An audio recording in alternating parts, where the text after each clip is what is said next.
Alô, família linda! Seja bem-vindo aí ao nosso canal Vamos Viver Maçonaria. Esse amigo e irmão que vos fala é Jair Gomes, já de visual novo, ó pessoal. Só deu tempo de baixar o primeiro vídeo e cortar ali o cabelo e abaixar um pouco a barba.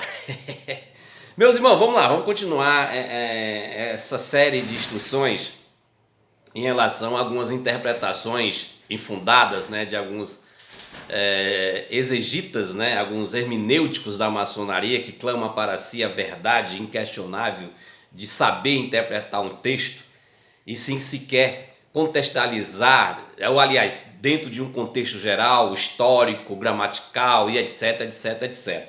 Simplesmente faz uma repetição de alguém que disse, né, porque é assim, hoje é assim, e é porque tem que ser assim, mas sem os princípios básicos, né, do que se faz a afirmação.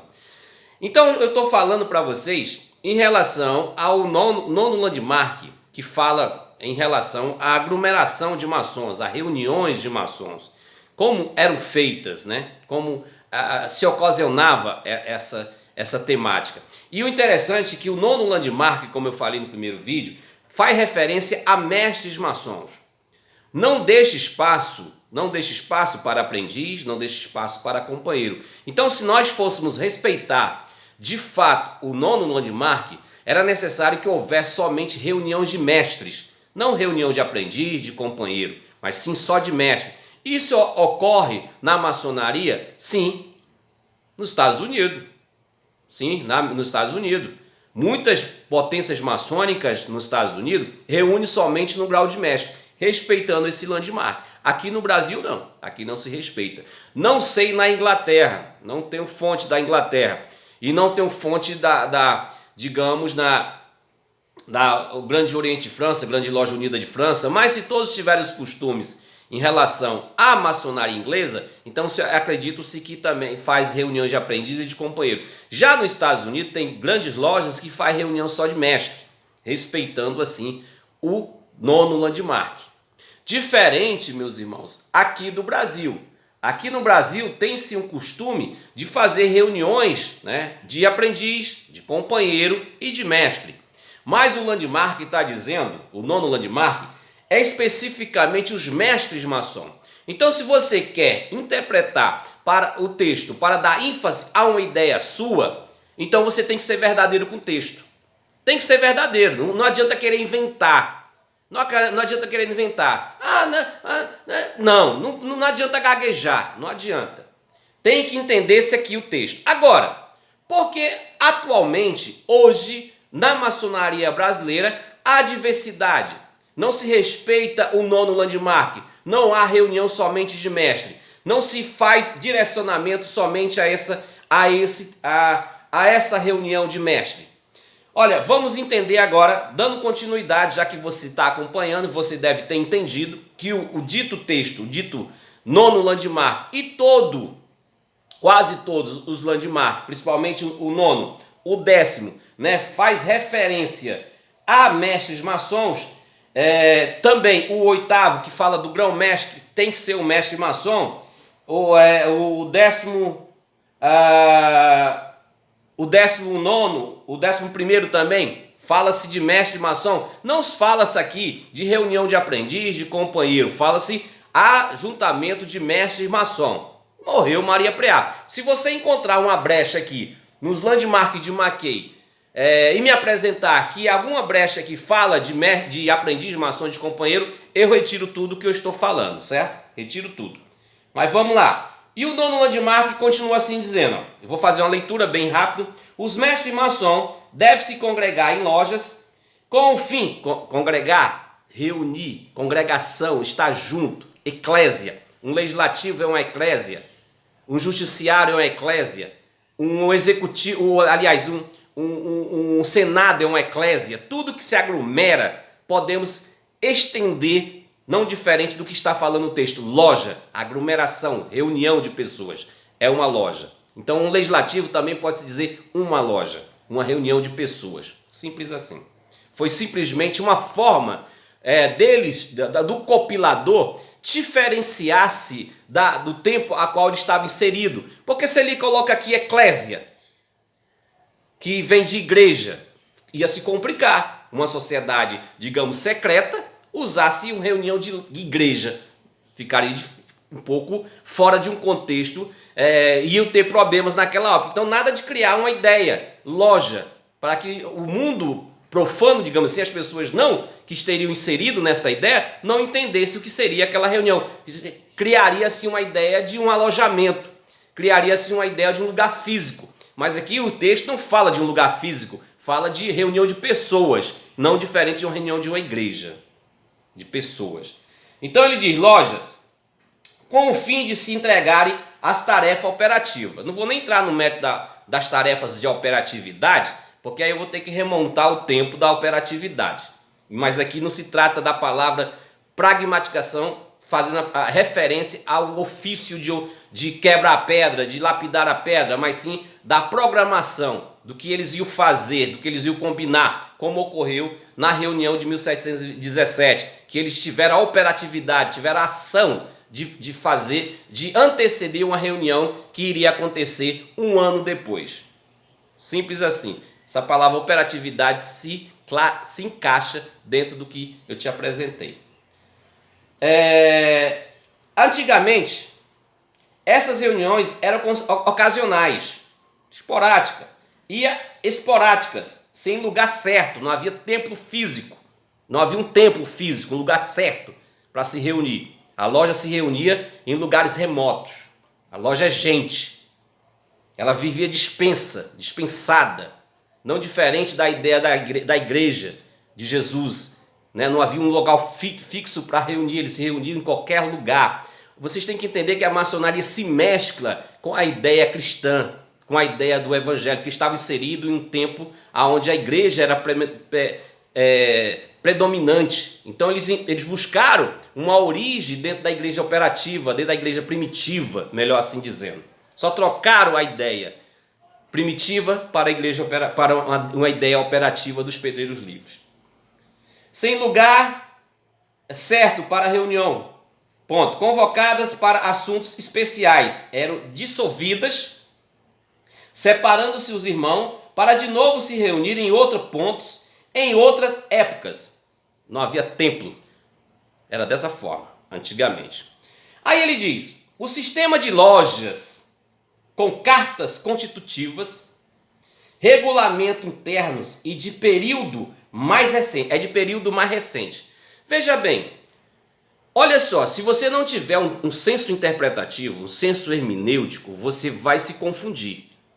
Olha só, o sistema de loja, o que é loja? Já entendemos que loja é pessoas. Pessoas que se organizam, que estão juntas. O sistema de loja com cartas constitutivas e regulamento internos é de um período mais recente. Tem um landmark que acrescenta arrecadações financeiras, certo? De arrecadação financeira. É de um período mais recente. Essas lojas recentes, desse período mais recente, elas foram agora constituídas por meio de regimentos, por meio de direcionamento de leis escritas. Outrora, não havia esse direcionamento, não havia documentos para dar classificação a esses irmãos. Eles reuniam, eram livres, totalmente livres. A partir do momento que se criou-se um documento fixando, determinando direções, esses irmãos passam a obedecer certas temáticas constituídas, certas temáticas escritas, que chama-se de regulamentos internos para cada loja. Cada loja passou-se assim a ter regulamentos e uma carta constitutiva. Ou seja, aí nós vamos entender isso se nós fizermos uma comparação desse nono landmark com esse aqui, ó.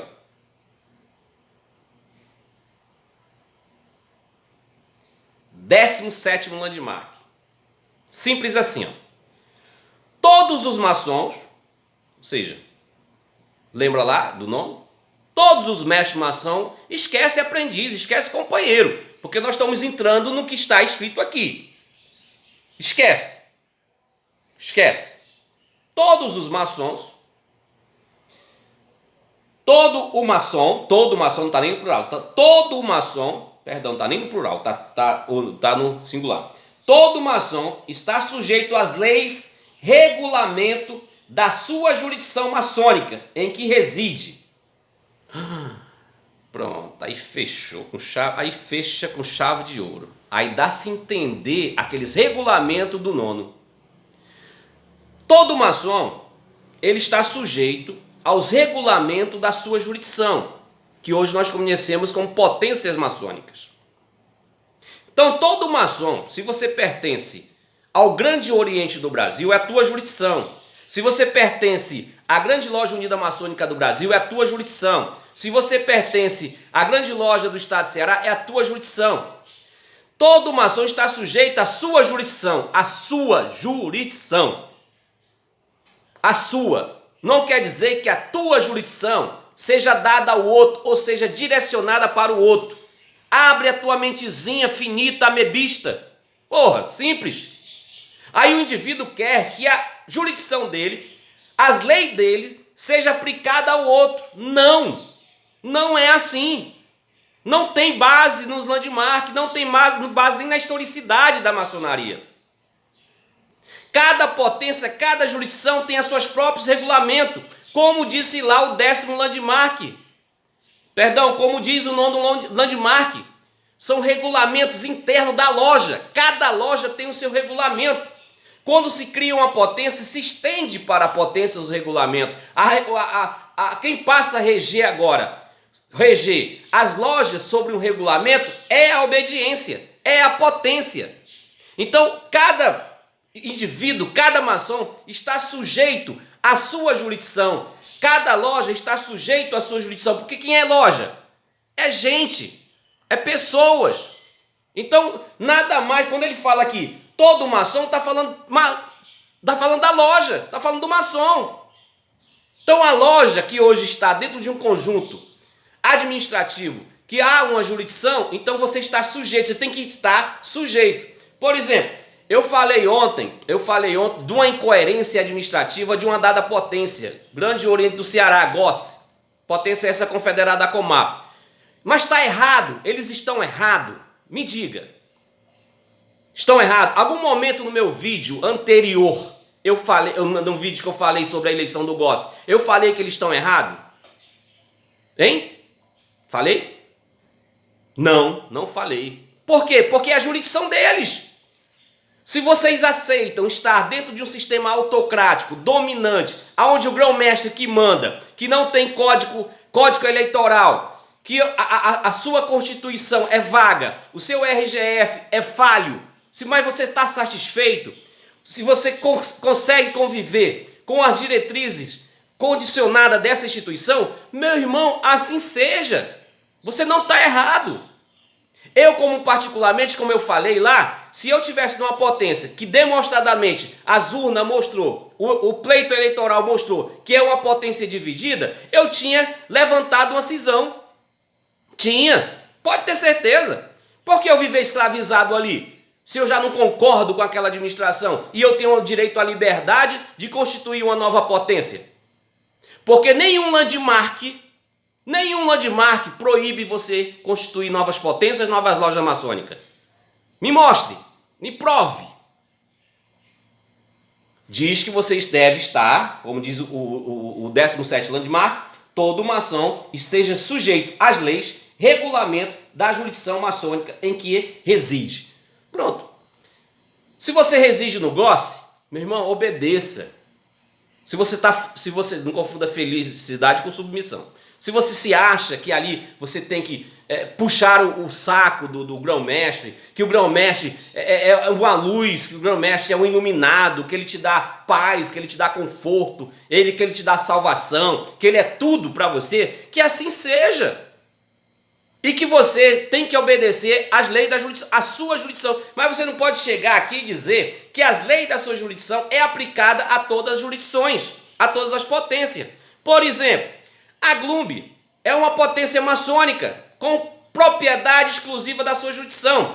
Então, se ela diz que os maçons, que certa loja pode reunir o tempo que ela quiser, O tempo que ela tem essa liberdade colocada lá no seu regimento interno, como diz lá, não no landmark, no seu regulamento interno. Rapaz, nós vamos se reunir em 3 anos.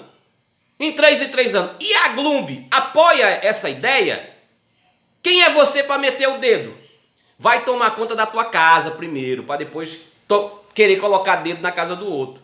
Limpa o teu tapete, lava o teu interior, sepulcro caiado. Como disse Jesus, vocês aparentemente são pomposos, bonitão, mas por dentro são sepulcro caiado. Então vocês estão preocupados com a casa do outro e não limpa a casa de vocês. Limpe a casa de vocês primeiro. Se ajeite, se organize. E cada potência viva com a sua jurisdição, cada potência viva com as suas leis, cada potência viva com a sua conveniência. Nem as suas leis não podem ser aplicadas na outra potência. Não pode. Está bem claro nos landmarks. É você que não quer aceitar, você quer distribuir a sua ignorância para todos. Outra coisa interessante que eu vi em um certo vídeo, olha só como a ignorância chega a um ponto que muitas vezes você tem que se tornar uma pessoa prepotente em sentido de intrepidez da fala, porque é muita ignorância. O cara faz uma advertência à maçonaria, faz uma advertência às outras potências maçônicas, usando a seguinte termo. Olha, abre aspas, observe na sua potência se os números de loja correspondem de fato às lojas que ali estão na sua potência. Digamos que uma potência maçônica, ela tenha como número de loja 167 lojas. Procure saber se de fato essa potência tem mesmo 167 lojas. Puta que pariu, meu irmão. Tem que xingar um palavrão. É muita ignorância. Os números progressistas de uma instituição é prerrogativa da mesma. Isso não quer dizer que uma potência maçônica esteja inserido 167 lojas na sua vivência. Procura saber. O que você falou foi uma besteira das grandes. A grande loja aqui do estado de Ceará não tem 167 lojas na jurisdição. Pode ter certeza disso.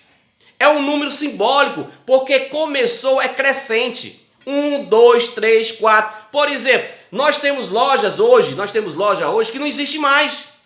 Como a loja número 2. Ela não existe mais. Ela bateu coluna.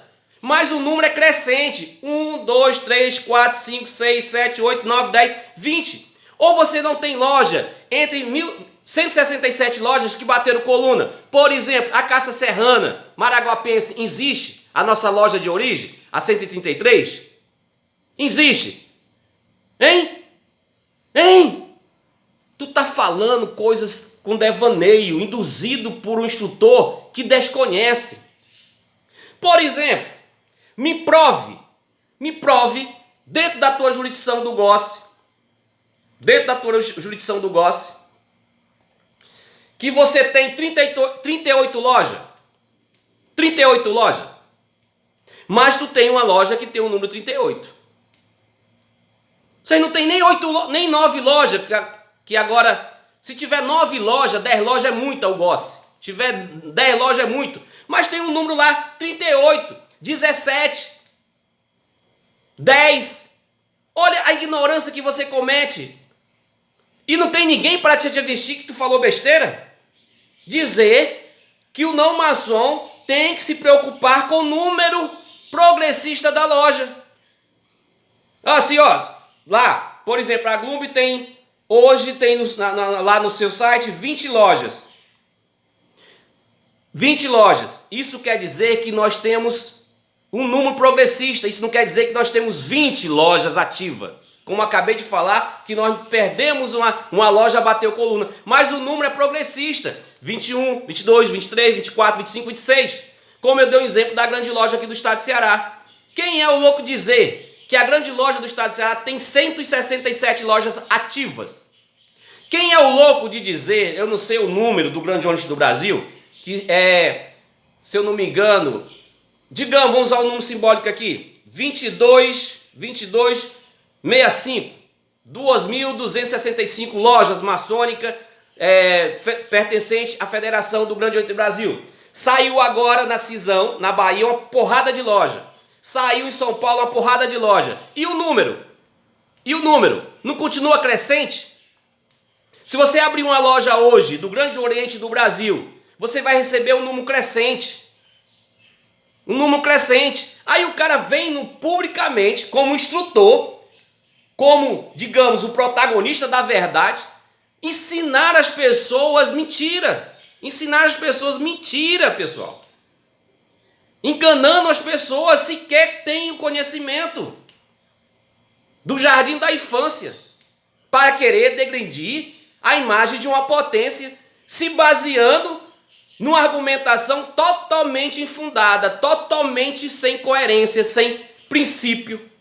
Então, meus irmãos, se você crê, como ele apresentou, que as gramaturas crescentes de número maçônico para pragmatizar uma instituição a qual ele está dizendo ser irregular, e que ele defende que os números devem ser progressistas, então Grande Oriente do Brasil é irregular, Grande Loja Estadual é irregular, o GOS é irregular, todas as potências maçônicas, a própria Grande Loja Unida da Inglaterra é irregular. Você vai dar ouvido a um indivíduo desse? Sequer conhece o que consiste a matéria?